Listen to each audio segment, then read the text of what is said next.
নমস্কাৰ প্ৰিয় দৰ্শক শ্ৰোতাবৃন্দ, পুনৰবাৰ আপোনালোকক নতুন এটা ভিডিঅ'লৈ স্বাগতম জনাইছোঁ। আজিৰ ভিডিঅ'টোত আপোনালোকক দেখুৱাম ভোট জলকীয়া আৰু খেতিৰ সম্পৰ্কে। বৰ্তমান মই খেতি পথাৰত আছোঁহি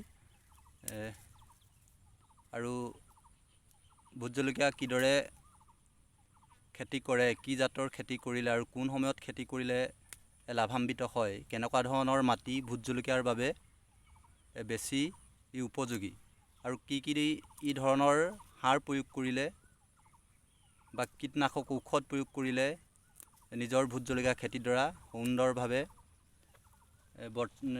বচাই ৰাখিব পাৰি, ফচল বেছি উৎপাদন হয়, তাৰ সম্পৰ্কে আমি কৃষকজনৰ লগত কথা পাতিম। ইতিমধ্যে মই উপস্থিত হৈছোঁহি খেতি পথাৰডৰাত, আমি কথা পাতিম। ইতিমধ্যে কৃষক বন্ধুজনৰ লগত সংযুক্ত হ'লোঁ। আমি তেখেতক ধন্যবাদ জ্ঞাপন কৰিছোঁ। নামটো আমি জানিম কৃষকজনৰ নামটো কি? মনোজ বৰা। মনোজ বৰা। কিমানমান ভোট জলকীয়া খেতি কৰিছে?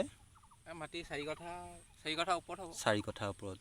এতিয়া ভোট জলকীয়া খেতিটো ৰজা আৰু ৰাণী দুইটা জাতৰ আছে নেকি? দুইটা জাতৰ আছে, ৰজা ৰাণী দুইটা আছে। কথাটো এনেকুৱা ধৰণৰ নেকি, ভোট জলকীয়াটো খেতি কৰিলে ৰজা আৰু ৰাণী দুইটা জাতৰ কৰিব লাগে নে এটা জাতৰ কৰিব লাগে? ৰাইজে যিটো ভাল পায় দুটাও কৰিব পাৰে, এটাও কৰিব পাৰে। নহয়, উৎপাদনৰ ক্ষেত্ৰত বোলে ৰাণীটো বেছি লাগে, ৰাণীটো বেছি উৎপাদন হয় আৰু বেমাৰটো অকণমান ৰাণীত বেছি কম, ৰজাটো বেছি বেমাৰ হয়। এতিয়া ভোট জলকীয়া খেতি কৰিলে প্ৰায়সমূহ কৃষকে কিন্তু ভোট জলকীয়া খেতি কৰে, ফলপ্ৰসূ নহয়। ফচলসমূহ লাগেগৈ যদিও, ভোট জলকীয়া লাগে যদিও আধাতে উহোৱা গেলা বুলি কয় যিটো আমাৰ গাঁৱলীয়া ভাষাত, বা গছসমূহ মোজোৰা পৰি যায়, শুকাই যায়, লেৰেলি যায়। ডাঙৰ বেমাৰ ভোট জলকীয়া ব্লাইট আৰু চিলিপাত, পাতটো সৰু হৈ যায় চিলিপাত। হয়, মোৰ লাগি আছে বাৰু, দৰৱ মাৰিব পৰা নাই, বৰষুণ একদম নেৰা বৰষুণ। সেই বেমাৰটোৰ পৰা উপশম পাবৰ কাৰণে যিটো ভোট জলকীয়া গছজোপা পাতসমূহ সৰু হৈ যায় আৰু জলকীয়াসমূহো ডাঙৰ নহয়, সৰু হৈ যায়, ফুলটো নৰখে, সৰু হৈ জলকীয়া হৈ যায়। হয়, এইটো কি দৰৱ মাৰিলে উপশম হয় সেই বেমাৰটো? জৈৱিকতো কৰিব পাৰে, ৰাসায়নিকো আছে, জৈৱিকো আছে। জৈৱিকৰ সাধাৰণতে আমি এতিয়া কৃষকসকলে প্ৰত্যেকজন কৃষকেই জৈৱিকৰ ওপৰত বেছি গুৰুত্ব দিয়াটো প্ৰয়োজন, হয়নে নহয়? এতিয়া জৈৱিক তাৰ হ'লে মানে বা কীটনাশক ঔষধ প্ৰয়োগ কৰি অকল ভোট জলকীয়া বুলিয়ে নহয় অন্য খেতি কৰোঁ, তেতিয়া কৃষকজন বেছি লাভান্বিত হয়নে ৰাসায়নিক সাৰ দৰৱ প্ৰয়োগ কৰিলে বেছি লাভান্বিত হয়? দুইটা সমানে হয়, কিন্তু স্বাস্থ্যৰ কাৰণে জৈৱিকটো বেছি ভাল, হয়নে নহয়? ভাল আৰু এতিয়া জৈৱিকটো আপোনাৰ দিনে 9টা বা ৰ'দিলৈ মাৰিব পাৰে, কিন্তু ৰাসায়নিকটো আপোনাৰ পাছবেলা মাৰিব লাগিব। হয়, আৰু বহুত চাৰ দৰৱ সেইবোৰ ৰাসায়নিকৰ। জৈৱিকো আছে, জৈৱিকো পাৰিব, জৈৱিকৰ আৰু বহুত দৰৱ আছে। ঠিক হয়। ইতিমধ্যে আমি যিটো বেমাৰৰ কথা ক'লোঁ, চিলি বেমাৰ বুলি কয় ভোট জলকীয়া, সেই বেমাৰটো হ'লে কি দৰৱ প্ৰয়োগ কৰিব লাগে? জৈৱিকৰ প্লেন চাপ বা চইল গ'ল, কোপ গাৰ্ড সেইবোৰ আছে, তেনেকুৱা ধৰণৰ আছে। আকৌ ৰাসায়নিকৰ কথা ক'লে? ৰাসায়নিকৰ সৰুতে চুমিটো মাৰিব পাৰে। আজিকালি যি ধৰণৰ দৰৱ দিয়ে ন, ক'লে হয় বোলে আমুক দৰৱ হৈছে, মোৰ ব্লাইট লাগিছে বা যিবোৰ দৰৱৰ বিপণী আছে, দোকান আছে ডাঙৰ দোকানসমূহত গ'লেগৈ মানে যিটো দৰৱ লাগে আপোনাক সেইটো দিব, বোলে মোৰ ব্লাইট লাগিছে, গছজোপা চিলি সৰু গৈছে বা পাতটো সৰি গৈছে, মোৰ লাগি আছে বাৰু। এতিয়া আমাৰ কৃষকসকলৰ এনেকুৱা হয়, বা আপোনাৰো তেনেকুৱা হৈছে বুলি মই অনুমান কৰিছোঁ, যদি খেতি পথাৰডৰাত ভোট জলকীয়া বা বিলাহীয়ে হওক অন্য খেতিডৰাত যদি বেমাৰ এটা লাগে, বেমাৰটোৰ নমুনাটো আমি দোকানীজনক কৈ দিওঁ আৰু দোকানীজনে ঔষধ দিয়ে, হয়নে নহয়? কিন্তু আমাৰ কৃষকসকল প্ৰশিক্ষণপ্ৰাপ্ত নহয় আচলতে, হয়নে নহয়? প্ৰশিক্ষণৰ ব্যৱস্থা নাই। সেইটো এটা যদি বিভাগৰ ফালৰ পৰা সেই প্ৰশিক্ষণ লাভ কৰে কৃষকসকল যথেষ্ট উপকৃত হ'ব, নহয়নে?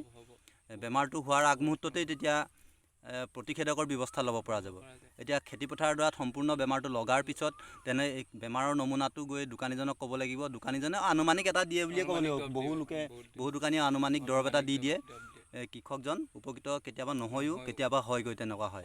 কিছুমান দৰৱে কাম কৰে, কিছুমানে নকৰে। হয়, এতিয়া এই যে ভোট জলকীয়া পুলিসমূহ, পুলি কিনা নে ঘৰতে পচাই লোৱা? মই ঘৰতে পচাইছিলোঁ। 1 কেজি পচাইছিলোঁ পুলি। 1 কেজি জলকীয়াৰ পুলি পচাইছিলে? হয়, 1 কেজি জলকীয়াত পুলি পচালে আধা কেজি ভোট ৰজাটো 1 কেজি। হয়, 1 কেজি জলকীয়াৰ গুটি যদি পচোৱা যায়, তেতিয়া এবিঘামান খেতিৰ উপযোগীকৈ পুলি ওলাই যায়? দুবিঘা ওপৰত ওলাব, 2-3 বিঘা ওপৰত ওলাব, খালি ওলাব। গুটিটো গজিব লাগিব ভালকৈ। গজিব লাগিব। কিছুমান গুটি নগজে, কিছুমান নগজে। গজে। গজোৱাৰ ভালকৈ পদ্ধতি আছে হয়নে? সংৰক্ষণ কৰি ল'ব লাগিব, চাই তাই দি দৰৱ চব দি অঁ অঁ এনেকৈ অলপ তেনেকুৱা ধৰণৰ কৰি ল'ব লাগে। এতিয়া তাৰপিছতে আমি এটা কথা জানিম, এতিয়া প্ৰত্যেকবিধ খেতিটো প্ৰত্যেকডোখৰ মাটিৰ কাৰণে উপযোগী নহয়, হয়নে নহয়? এতিয়া এই ভোট জলকীয়াৰ কাৰণে কেনেকুৱা ধৰণৰ মাটি ই উপযোগী? পলসুৱা মাটি ভাল, পলসুৱা মাটি। বেছিকৈ সাৰ পানীও বেছি দৰকাৰ নহয়। হয়, এই ৰঙচুৱা ধৰণৰ যিকোনো আলতীয়া মাটি থাকে কিছুমান, তেনেকুৱাবোৰ উপযোগী নহয়।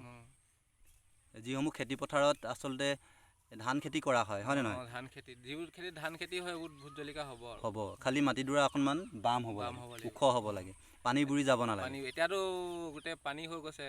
এই বৰ্তমানৰ ছিজনটোতো পানীৰ ছিজন, তৎসত্ত্বেও সুন্দৰ হৈ আছে আপোনাৰ খেতিডৰা। হ'লেও লাগিছে বেমাৰ অলপ লাগিছে। পৰা বহুত শিলগুটিও দিছে। শিল পৰিলেতো আৰু ভোট জলকীয়া এটা বৰ আলসুৱা নিচিনা বস্তুৱে, হয়নে নহয়? একেবাৰে কোমল আমল এটা জলকীয়া, গছটো যথেষ্ট অনিষ্ট কৰে। এই শিলৰ পৰা পৰিত্ৰাণ পাবলৈতো কৃষকৰ উপায় নাই, আছে জানো? বৰষুণ হেৰি পৰাটো পাবই নোৱাৰি। হয়, দৰৱ বোলে বেমাৰ এটা লাগিছে বোলে কিবা এটা দৰৱ মাৰিব পৰা হ'ব, কিন্তু শিল বৰষুণৰ পৰা নহ'ব। নিশ্চয়। এতিয়া এই যে 4 কঠা মাটিৰ খেতি ভোট জলকীয়া, 4 কঠা মাটিত কিমানমান ভোট জলকীয়া উৎপাদন হ'ব বুলি ভাবে? ভোট জলকীয়াটো 5 কুইণ্টেল 6 কুইণ্টেল হ'ব, 5-6 কুইণ্টেল হ'ব। হৈ যাব। বৰ্তমানৰ মূল্যটো বাৰু ভোট জলকীয়া 300 নে 400? এতিয়া 300 টকা। যোৱাবাৰ আমি লাষ্টত 80 টকালৈকে বিকিলোঁ। 1 কেজিত নতুনতে উলিয়াব পাৰিলে আপোনাৰতো 500 550 বজাৰত চলি আছে। 1 কেজিলৈকে হ'ব এতিয়া বজাৰত। নিশ্চয়। এতিয়া এই পুলিখিনি সন্মানীয় দৰ্শক শ্ৰোতাসকল আপোনালোকক দেখুৱাইছোঁ, এই পুলিখিনিৰ বয়স বৰ্তমান কিমান? এইখিনি বিহু খাই ৰোৱা পুলি। বিহু খাই ৰোৱা, বহাগ বিহু, মাঘৰ বিহু খাই, মাঘ ফাগুন চ'ত, কমেও 2 মাহৰ ওপৰত হৈছে। 2 মাহৰ অধিক হৈছে এই পুলিসমূহৰ বয়স, আপোনালোকে নিশ্চয় দেখিছে। আৰু কিমান দিনৰ মূৰত ইয়াৰ পৰা ভোট জলকীয়া ছিঙিব পৰা হ'ব? প্ৰায় হ'বই আৰু এতিয়া, আৰু জেঠ মানৰ পৰা ভৰপূৰ হ'ব আৰু জেঠৰ পৰা এতিয়াতো যথেষ্ট পকা নাই বস্তু। ৰাণীটো এটাই বেয়া বস্তুটো পকিব লাগে ৰাণীটো, কিন্তু ৰজাটো কেঁচাতে যায়। ৰজাটো কেঁচাকৈও খাব পাৰি বা বিক্ৰী হয়, কিন্তু ৰাণীটো পকিলেহে ভাল লাগে। ৰাণীটো যিটো ভোট জলকীয়া কয়, ডাঙৰ যিটো জলকীয়া সেইটোৱে নহয় জানো? সৰুটো ৰজাটোহে ডাঙৰটো। বেমাৰ এইবোৰে আৰু ব্লাইট লাগিব, পাতটো হৈ যায়, ব্লাইট লাগিব। যিটো বিলাহীটো সাধাৰণতে ব্লাইট বেমাৰটো লাগে, হয়নে? পাতসমূহ চকলা পৰি ক'লা পৰি তেনেকৈ যায়। এইটোৱে মাৰাত্মক বেমাৰ, ইয়াতকৈ নাই আৰু ভোট জলকীয়া। এইটোকে ব্লাইট কয় নে? ব্লাইটো এইটো চিলি ব্লাইট আৰু চিলি দুইটা হৈছে। মই দৰৱ মাৰিব পৰা নাই বৰষুণৰ কাৰণে। আজি এতিয়া মাৰিছোঁ তাকে। হয়, কিমান কি হয়, ৰাতিকৈ বৰষুণ দিলেতো উঠিয়ে যাব। আকৌ মৰাই নমৰাই একেটাই হ'ব। একেটাই কথা হ'ব। গছবিলাকতো প্ৰায় বেমাৰ লাগিছে, ভালেই হৈ আছে। নিশ্চয়, খুব সুন্দৰভাৱে কৃষক বন্ধুজনে ভোট জলকীয়াৰ খেতি কৰিছে। যুৱ কৃষক, খেতিৰ যোগেদি নিজকে সংস্থাপিত কৰাৰ কথা ভাবিছে, পৰিয়ালটো চলাই নিয়াৰ কথা ভাবিছে। আমি শুভকামনা জনাইছোঁ, আগুৱাই যাওক। আৰু বেমাৰৰ কথাটো আমিতো কামনা কৰিলে বেমাৰটো নহওক বা কিবা নহওক সেইটোতো নহয়, প্ৰতিষেধকৰ ব্যৱস্থা কৰিব লাগিব, কৰিছে নিশ্চয়। তাৰ পৰা পৰিত্ৰাণ পাওক তাৰে কামনা কৰিম। আৰু অকল এইজন কৃষক বুলিয়ে নহয়, এই প্ৰত্যেকজন কৃষকেই এই ফলপ্ৰসূ হওক, উচিত দৰ পাওক তাৰে কামনা কৰিছোঁ। আজিলৈ এৰিছোঁ, পুনৰ লগ পাম, ধন্যবাদ।